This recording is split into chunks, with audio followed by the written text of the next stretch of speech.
Yeah. All right.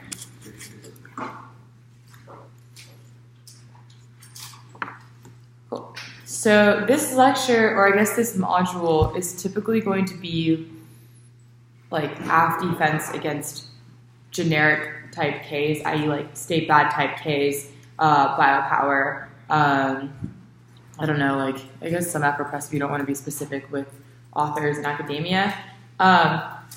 Everything that I am saying is a very general thing, so you should still do the research on the Ks that you will be hitting, right? So the best way to understand how to answer critical arguments is to read the critical arguments, and also to read the literature, or at least understand what they're talking about first, because if you get to like obviously make very clear arguments against their K, those are probably preferable to these very generic answers about framing. So don't just like think that you can get away with not reading K stuff if you don't do this.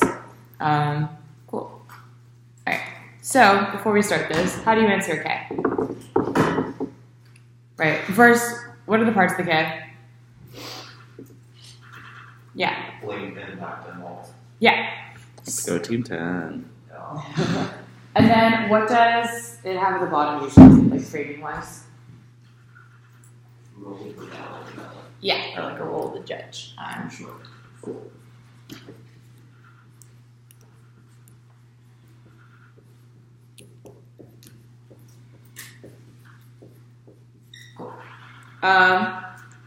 Hopefully y'all know all these parts you were supposed to before you sign up for this mod. So just generally, we should just go over arguments that you can make on the K. So what are things that you do on the link level, i.e. like when you answer the K? Yeah. Right, link turns are possible. Probably not though, because they just really suck. Link turns are applicable. What else? Yeah. No link arguments. Is that what you're going to say? Yeah, perfect.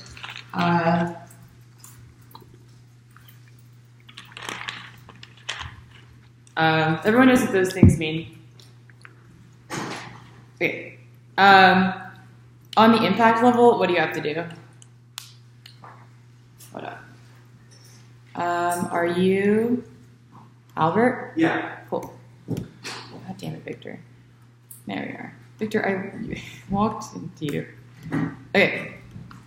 What do you do on the impact level?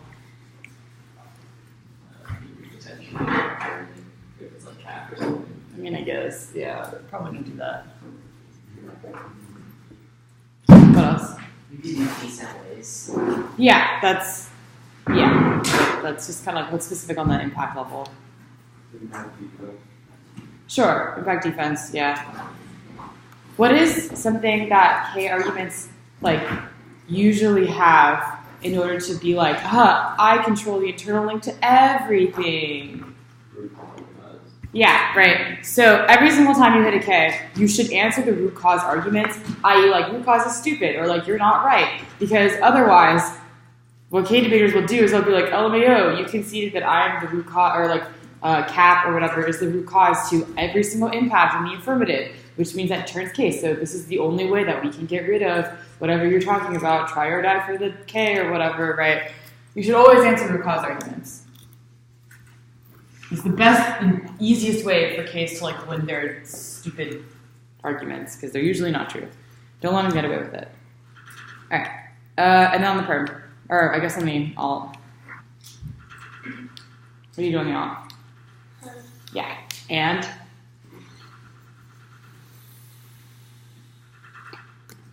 And?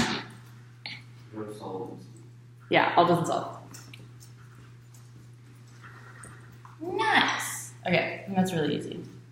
The majority of this lecture, I think we'll be focusing on this portion of the K, but these are just things you should know before we start this lecture, because people usually don't. All right, so the main thing, or I guess I'll make you guys explain, what are arguments or K arguments that you guys are hitting that you are losing to?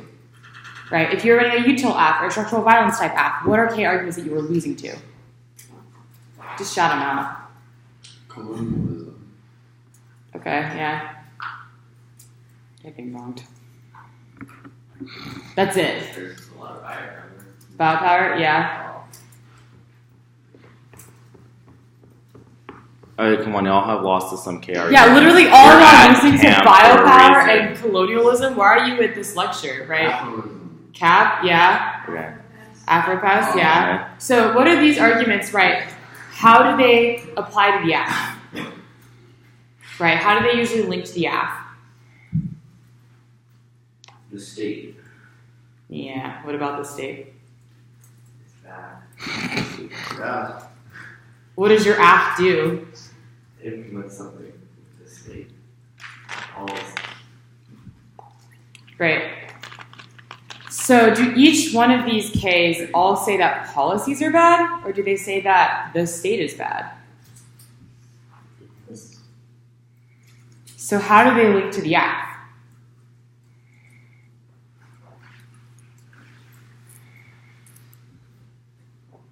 All right. I guess y'all are not receptive. I guess it's also 9 in the fucking morning. All right. So You can't curse. I don't care. Okay. Nah. Okay, so the first argument, obviously, you can make against generic state bad case is state good. There are a lot of arguments for this. People tend not to go for these arguments because they don't think that it is strategic, right? It's similar to like any impact turn on a K. Same reason why nobody likes to go for cap good against cap K. But, right, very often, a lot of arguments for why the state is good is not very receptive. Like a lot of the K debaters don't know how to answer them, and if you like outspread them or you have a lot of warrants for it, they're probably just going to assume that you're like trying to impact turn or something and then get rid of them. So you could do state good if you wanted to. But off of state good, I think are more specific arguments.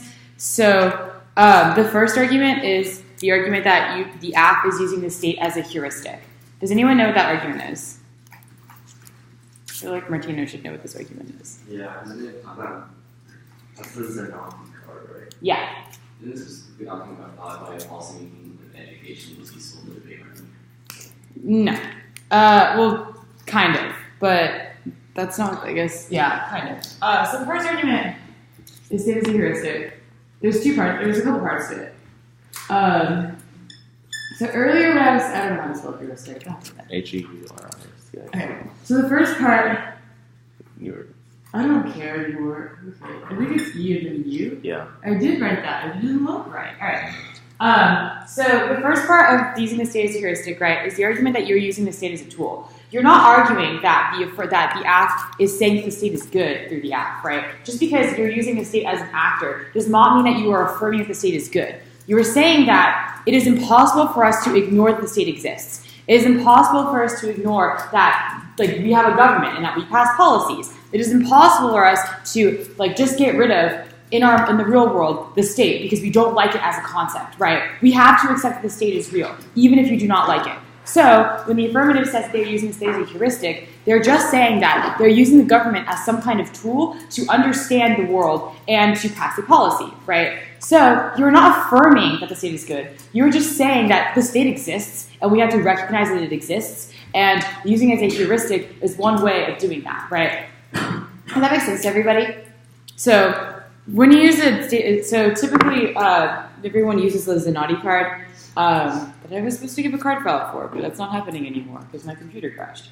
But the Zenati card basically argues that within debate, A, we're using the state's heuristic because it is present, and B, also that within debate in education settings, we should not just ignore that the state exists, right? Because how do we talk about the world and just ignore the fact that the government exists, right? Especially when all the arguments that they're saying, i.e. like the power stuff and the critical arguments, talk about why the state's influence is so vast and why the state's influence is so important. So if it is so important, we should be talking about it, i.e. the act. So what I usually did was could put these arguments about framing either as a role or part of the role of the ballot, i.e. like the role of the ballot is to have pragmatic solutions for oppression, or like the role of the ballot is to be policymakers or something like that, right? And then at the end, you can talk about using the state as a heuristic, because it is a weighing argument as to why this is a good thing. It also just usually I don't think the Sonati Court has great evidence or great warrants, but there's also reasons as to why being policymakers or acting like them is a good thing, right? So the second argument that you can make is the role-playing good argument.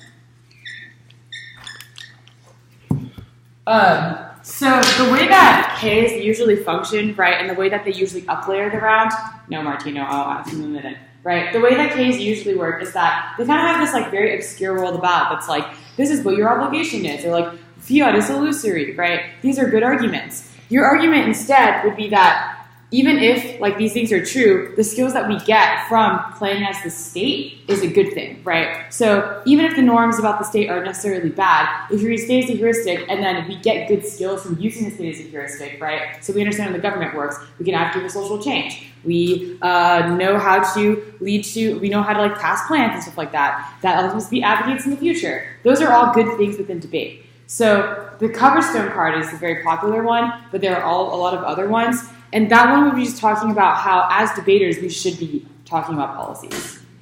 What did you want, Martino?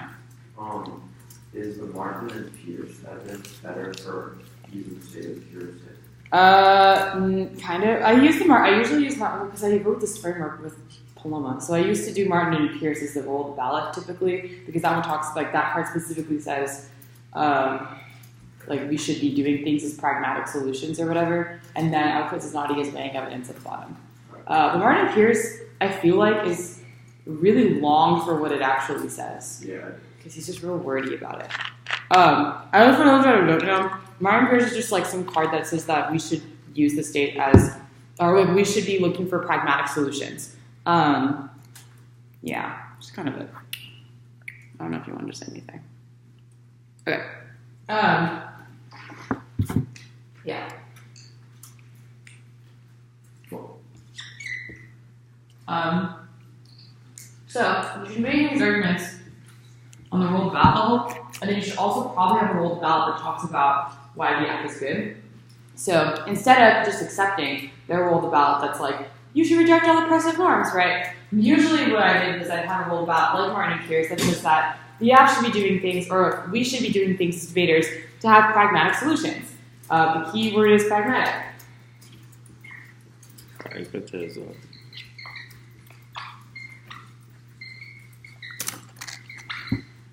Right. So your argument is that instead of just talking about what's bad in debate or what's bad in the world, right, we should actually advocate for solutions. And typically, when you have the keyword pragmatic, you exclude their alternatives because K alternatives are bullshit, or bad, whatever, are really bad. They talk about, right, they're usually just like, you should reject the act as some kind of norm, or we're going to fiat that we change all mindsets, or like, we're going to destroy the state. That's not going to happen, right? And even if the alternative is implementable within the round, i.e. just reject the act, that is not a proper thing that you could do necessarily to get rid of things, right? Because usually what their argument is that if you reject the act, we get rid of these bad norms which would change the world. That's false, right? Because these are only things that happen in the debate round. The other things that we get from that, i.e. the skills that we get from actually having solutions and discussions about advocacy skills, right? Or discussions about which advocacies are good and bad are a lot better than just saying, like, we should reject every single thing that is bad. Because instead, we're accepting that there are good and bad things in the world, but there are also trade-offs. And so we should be picking things that actually end up having solutions. Does that make sense? Right? This is typically why if you have these rolled about, it's typically a lot easier for you to do things like Cooper was saying earlier, i.e. leverage the impacts of the act against the K, because usually what the K does is they have like pre-fiat impacts, which I don't believe are real, and post-fiat impacts as well, that are kind of connected to pre-fiat impacts. And they kind of like bullshit some kind of thing that's like, I root cause in the act, or these norms that you set are really bad in the real world, right? But you're arguing that, no, we shouldn't care about all these like potential implications. We should be caring about what actually happens as a result of the policy. No one in the real world really cares about the discourse inside of policy. They care more about how it actually affects them. They care more about how it's actually going to save lives than they do about whether or not the rhetoric is like gendered language or something like that, right? So yeah, you should always have some kind of rolled ballot that preempts these kinds of arguments if you know that they're coming for you. Yeah. All right. And then I guess the last thing that goes off of that, or there's a couple, kind of these, I think all these arguments play into each other. I would usually have just a block at the end of the AC that just had all of these arguments within it as an overview. But one of the other arguments is the massive schools argument.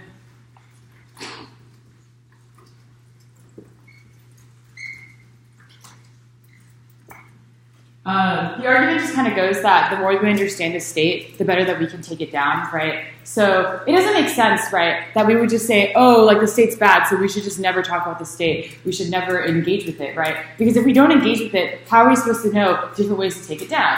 How are we supposed to know the weaknesses in the state? How are we supposed to know different processes behind it? And how do we know to advocate for people within the state because the state exists, right? So the massive schools argument is kind of just like, you can still use policies, and you can still use different types of things within the government to actually advocate for change. And within that, you can also learn ways to maybe implement the alternative, because you would say that the only way that we could like potentially get rid of biopower, right, is if we understand the state. Or we can get rid of capitalism, right, is if we understand how the federal government uses money and investment banking.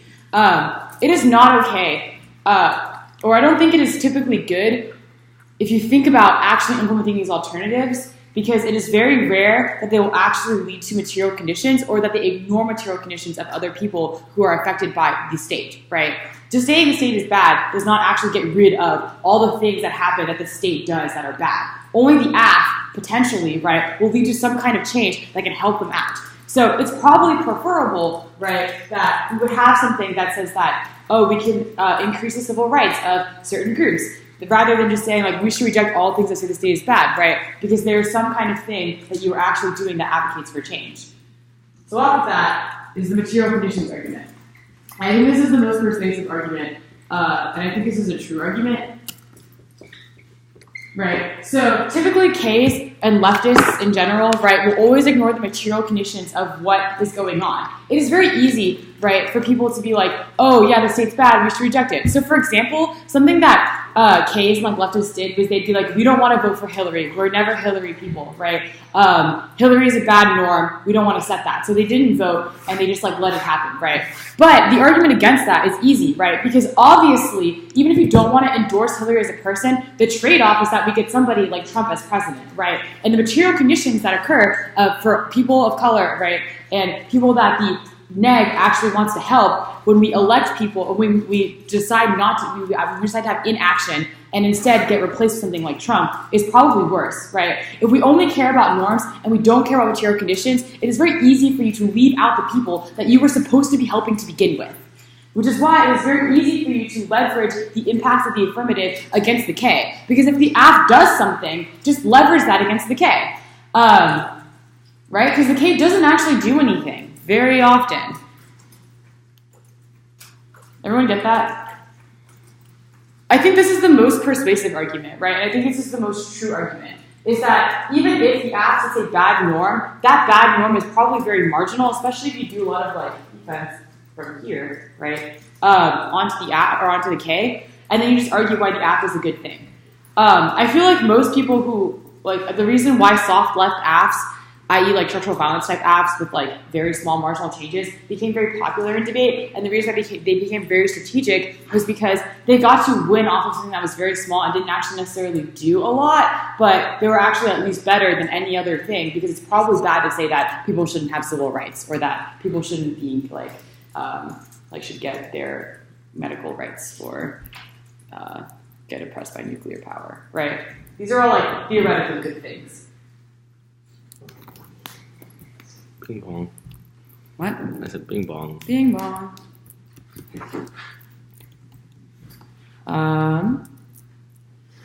Yeah.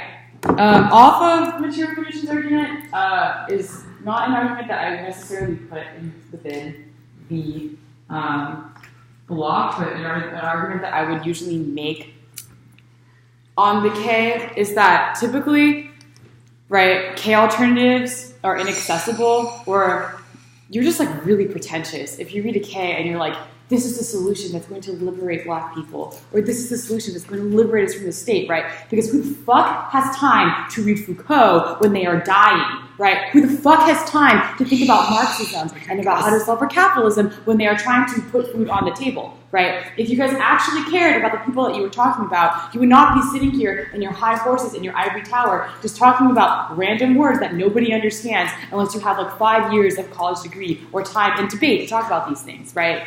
So like usually embedded in one of these arguments, i.e. like material conditions, the Martin and Pierce part talks about it. Within these kinds of pragmatic solutions arguments is the argument about the ivory tower of case, right?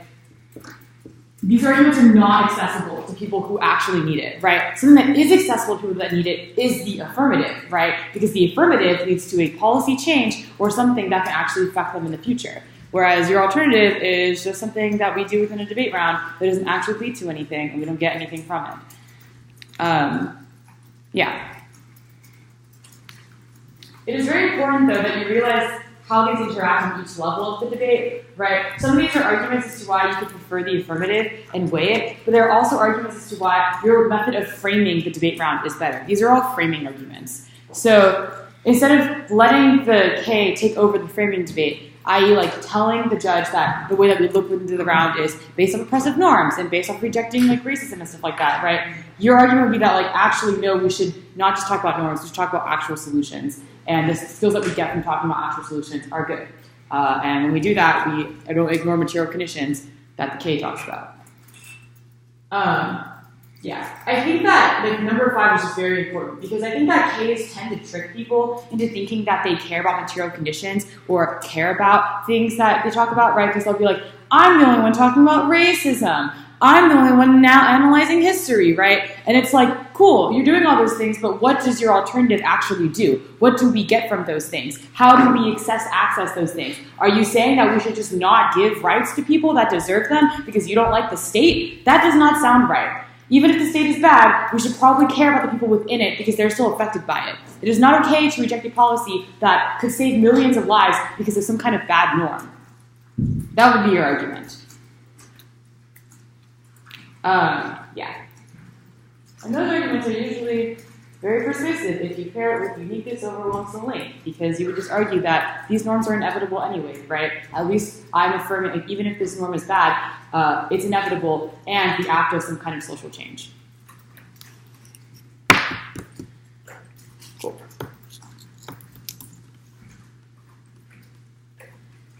I think that these arguments are usually more persuasive when you have like soft structural violence apps, but you can definitely still use these things in terms of like huge like util type apps / like things with really big extinction impacts, right? So it would just be a matter of phrasing / avoiding the whole like you're a racist and you don't want to engage with the K, right? Because if you just engage in framing, it is very similar. So when you think about framing, i.e. like the role of the ballot as and the role of the judge, and that's impacting the debate round, if you engage with that level of the debate, that is already good. I think that's like pretty good in terms of engagement, right? Because you're still just arguing about their method of debate. And you're just arguing that your method of debate, i.e. policymaking, is a lot better, and the skills that we get from that are a lot better. And then you can also just like weigh the extinction impacts against potentially nothing that the alt does, but you should still... I'm a little bit like weird about that, but you should still like make argument arguments first. Talk about the perm. Yeah, the perm is very good. Okay, yeah. What? Wait, if you're reading like something like util, yeah, rather than structural violence, would it be more strategic to go for arguments like this, or just go for arguments like roll the balance or down, like framework first? Well, what do you mean roll the balance or down? Roll ball is a type of framework. Yeah, but like not really. But like it is. But like roll the balance like worse than framework. Like, Why would you do that, Martino? Fill over like. Who taught you these things? That's not a real argument. Read That is it. a real argument. It's not It a really real argument. isn't. You will lose on that argument. Makes It's right. no It's sense. easier, right? If you're just like your roll the ballot is stupid, my roll the ballot is better. But like, what if, assuming that you have roll the ballot, you still have the framework also, right? Like. If you read a roll the ballot, why are you reading arguments as to why roll the ballots are stupid? No, but like, why even have a roll the ballot? Just like say roll the ballot are impact justified. Like This makes no sense. Oh, no, right. More than that, ethically justified worse than I mean, like, or so- something like that. You can make. I think you can make those arguments onto their roll the ballot, i.e. like why is flawed. but I don't necessarily think that all roll the ballots are impact justified. Right? Like, some roll the ballots talk about the actual, like, academic obligation of the... Also, like, most things are impact justified, but, right, like, most... That is impact justified. No, I don't think it is, right? Because it talks Education. about... It's not saying that you should be doing this because education is good. It's just saying that this is your constitutive obligation as a judge. Oh, that's like, yeah, that's role of the judge. That's what. Yeah, but that's also like a rule of the ballot, right? Because also like you should be using the ballot for a certain means. Okay.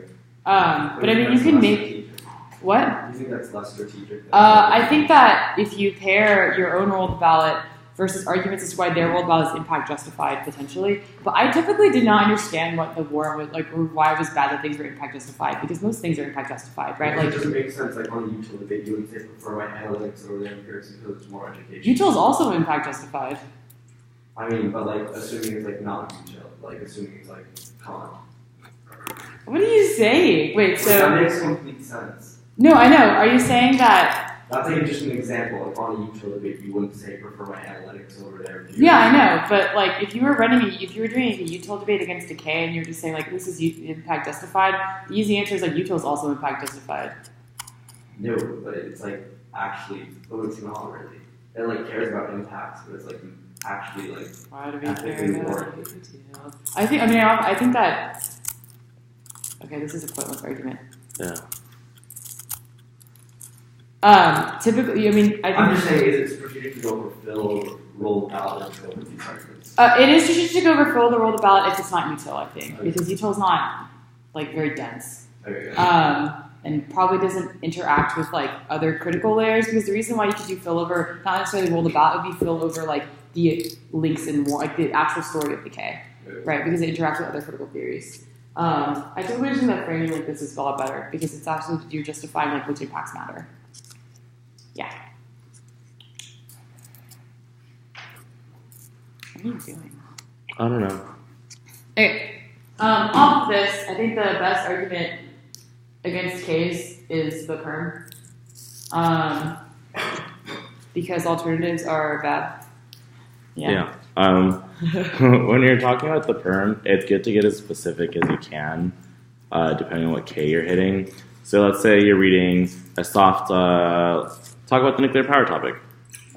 Everyone debated that kind of, or at least know what it was. Like countries that prohibit nuclear power. Very large literature base was about like Native people. Soft was to ask would be like, the United States is gonna like stop producing nuclear power.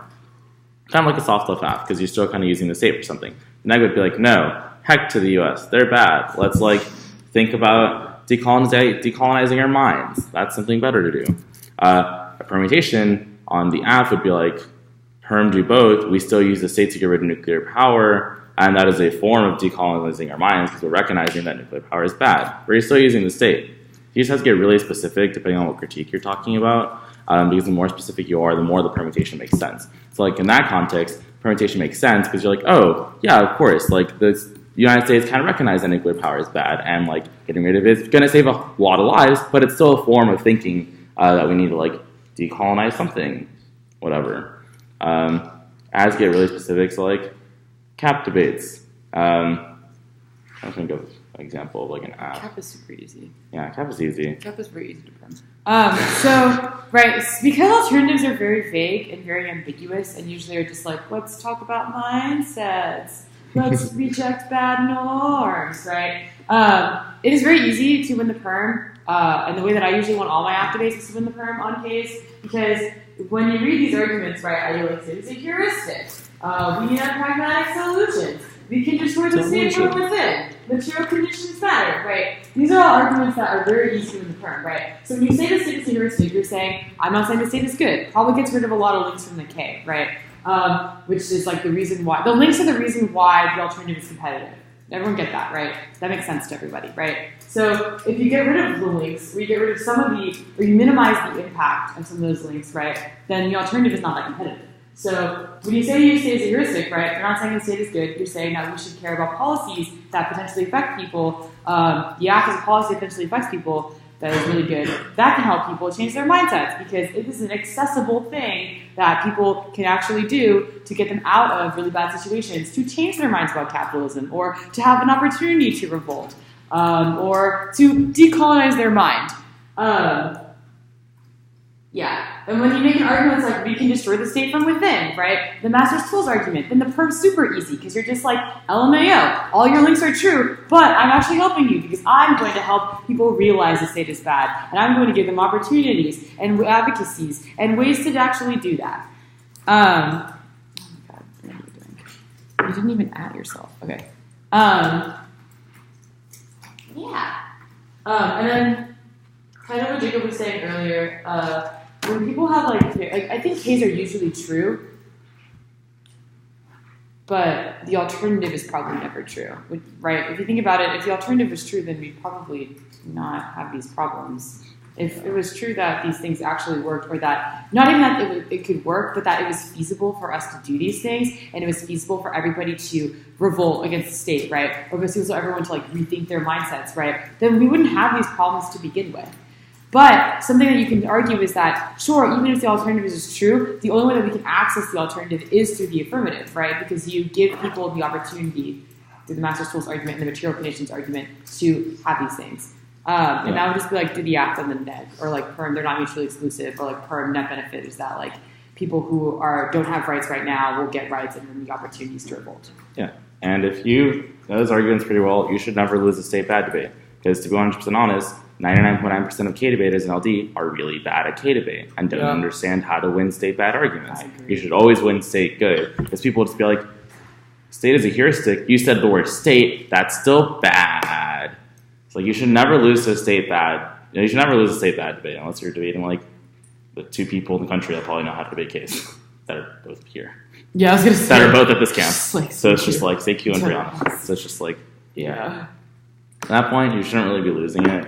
Some common arguments you're gonna run into, if like you get past the 1AR, you make your perms, you make like state as heuristic arguments, you say these things are good. Some stupid arguments you're gonna run into, I know because I was the one making those arguments, would be like using state as a heuristic is still bad because like you said the word state, we're still using the state in some form, that's bad. Yeah, well, so the argument is very bad, but the argument is that like when you affirm that the state can do good things, right? When you affirm the app is a good policy and you're saying the state can do good things, you're still like tricking people into thinking that the state is good, right? Your argument's going to be like, no, like I don't, especially because the master's tools argument. I'm just saying that we should probably allow good policies to pass because those good policies will affect people, right?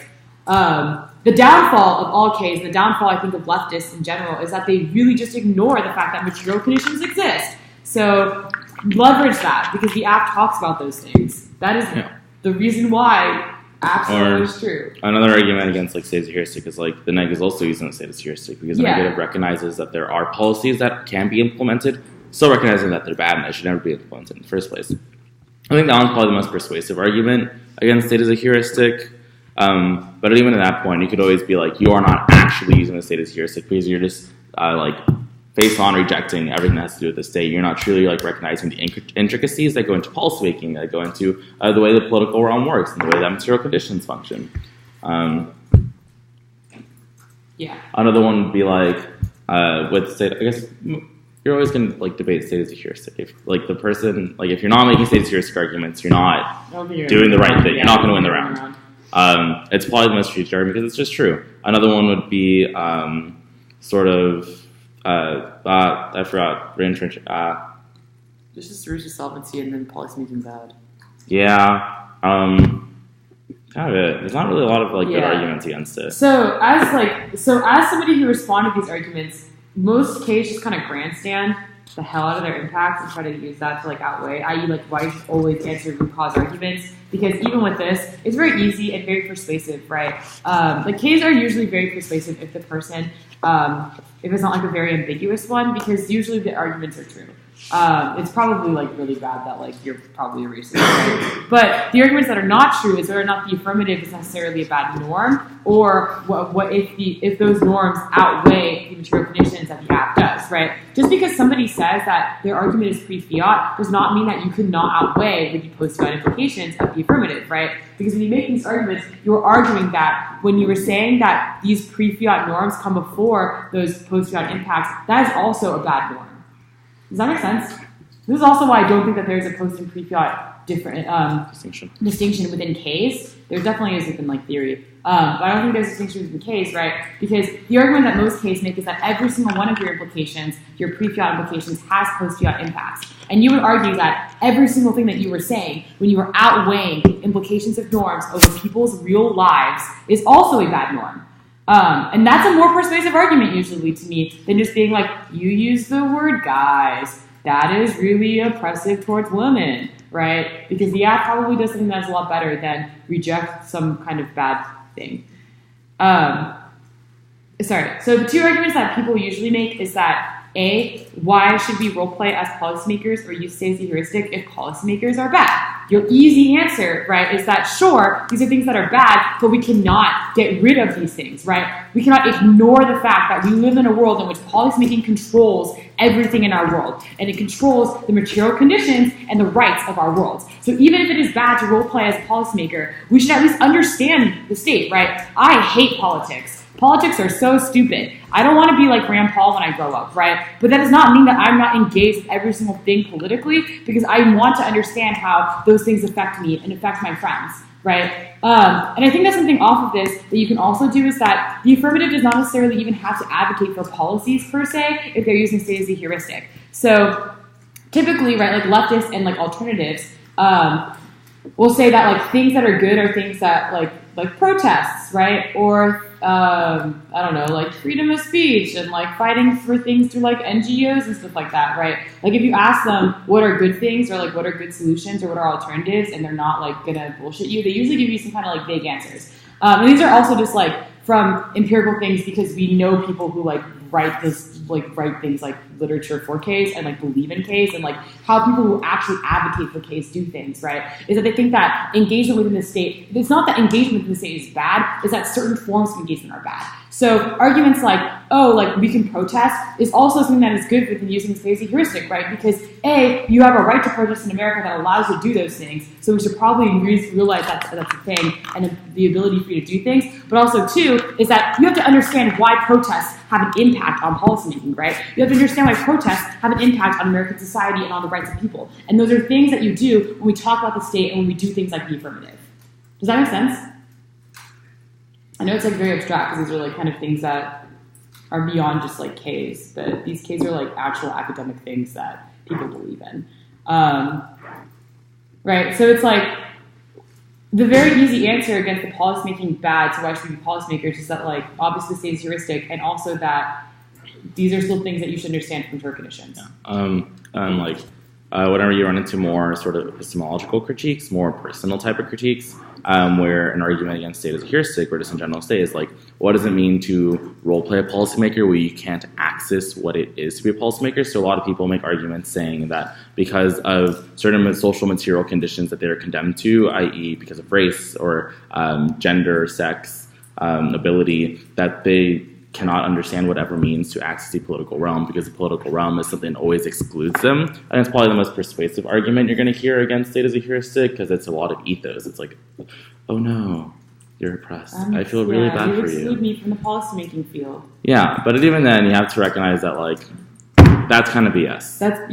Right, like just because so the argument is that you were excluded from policymaking, sure, but that doesn't mean that you don't understand how policymaking works, right? You should, right, the fact that you understand that you were excluded from policymaking is probably you being like, policymaking works, or policymaking affects me in some kind of way, right? The whole point of this lecture is saying that we should talk about policymaking because it affects people. It affects the way that we think about the world, it affects how we should be doing things. So we should be talking about these things. So even if they're excluded from the policymaking space, you're arguing that A, debate is a form that we can engage in politics in which you are not excluded from the space, right? This discussion itself is one in which you are not excluded from the state. And two, that's false, because if you know that you're excluded from the state, you can, the ways that you engage with it, i.e. like protests or things that are not just policymaking, are all things that you are encompassing within the act by saying that we should be talking about the state and the things that it leads to. Yeah, I usually do a drill, but I don't have things, and we also don't have time. Yeah, so strategically, and the other argument, I think, is just, fiat is illusory. argument. Yeah. So the other argument, I guess, to just try to preface this, is that the way K's usually win is off the argument that fiat is illusory. Does anyone know what that means? What's that? Basically saying that we should, because in the real world there is no such thing as fiat, like things are just going to magically happen because we say they are going to happen. That means that we should, like, all policy actions, we shouldn't assume they work and just throw them out, basically. They have no. Kind of, yeah. The way that they work in K's, right, and the way that we used to leverage them is that because fiat is illusory, like the app isn't actually going to happen, we should, like, debate is not necessarily about what we get as policymakers, but more about the norms and actions that we do from things, right? So what we do get out of the round is like, what is good and bad? What we do get out of the round is what is a good norm and what is a bad norm. What is racist, what is not? We should reject racism, right? What is the response to this argument if you were going to run these arguments? Like these arguments.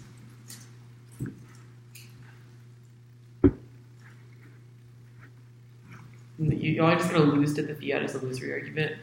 It being bonged. God, that's the point of this whole lecture. Yeah. You can just go to the educational impacts of policy making. Things like the state is interesting. You still need to learn about the state to actually create some changes.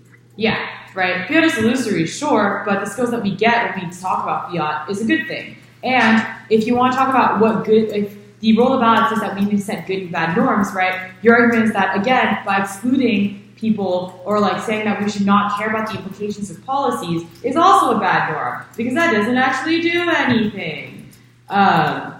Yeah, I think the other argument against that is that it is probably false that in debate we set good and bad norms, right? So there is like, obviously there is some kind of norm setting thing, but it is probably not the judge's obligation or even a good thing that it is the judge's obligation to set good and bad norms because why are we trusting like white people out of high school to set what is good and bad morally, right? Or also like it's probably a bad thing that like we're allowing judges to decide what is a good and bad norm. And those are also things that are not true because we still, like as a community, right, even if we talk about racism and classism and shit like that, we're still a very problematic society or we're a very problematic community, right? Because it costs a lot of money to do debate and there are not a lot of black people in debate, right? So those are easy arguments against it, i.e. like, you also don't do anything. At least I get skills that help us advocate for change in the future. And then moving outside of the whole state, moving back to like, if you're running a very just like, you're going to implement a policy type of app, not even state it's heuristic, like just straight up just util app. Yeah. Another aspect of the state bad debate is like the next. Oh, aggregate, yeah. The next just like, when has the state ever been good? And you're like stumbling over words because in some situations it's kind of true. Like the state has kind of always done really bad things. You have to be able to win that this time the state is going to do something that's better. So, I don't think you have to win that. Or you kind of do. Yeah. Like if it looks really bad, if the neg asks you, when has the state ever been good for black people? And you're just like that looks really bad. That as a judge, and I'm like on Facebook, kind of just like half paying attention. I'm like, LOL, you got being bombed. Like you just got asked like a stupid question, you can't answer. You always have to be able to win that, even if a lot of things that happened in the past haven't been too great. One, there's been some marginal benefits. So, like, even if there are things such as new Jim Crow laws and neo-slavery, it's still probably pretty good that slavery was made legal, that there is the Civil Rights Act of, like, 1964 passed. Like, those are still pretty good things that have happened, in the past. You should win, even if there has been some bad things happening, that one, we're moving towards the future, we're sort of recognizing and understanding things that have been wrong. So, like, 20 years ago, this conversation of new Jim Crow laws would not be something that would ever occur, ever. Yeah. But now it's something that's really popular. So on Twitter, social media, a lot of people are even a lot of people know what it is, even if they're not too like versed in the literature. So it's sort of the argument that we are progressing that is a lot better than just straight off being like, F the state, we're not going to do anything. I think that's, you can go for the progress argument. I don't even think you have to win the progress argument, though. I just think that, like, everyone knows the Wooler card, right? That stupid card that's like, policymakers policymaking entails trade-offs. Policymakers have a duty to, like, have things, right? Your argument is that, like, even if there isn't necessarily progress, right, there's still a thing that, like, there are still trade-offs with your policy. So so in this debate, it's like whether the policy passes or whether the policy doesn't pass, right? It's probably a better net beneficial thing that the policy does pass. I don't think that, I never went for the argument that, the civil rights movement proves that there is progress. I always went for the argument that the civil rights movement affected people, right? And there were material conditions that happened. It is definitely better for us that we live in a society in which that we are not segregated by houses or by schools. Even if racism is not over in society, it is still better that people are not getting blatantly just excluded from communities. I don't think you have to win the progress argument. I just think you have to win the material conditions are matter and the act changes the material conditions of a thing. Does that make sense? You would still be saying that state's probably a bad thing, but this policy is a good thing because the alternative is that a bunch of people die, or the alternative is that you lead to a bunch of oppression, or that people don't get rights, right? And those are things that you should be weighing against the K. Yeah. All right. Is there any questions?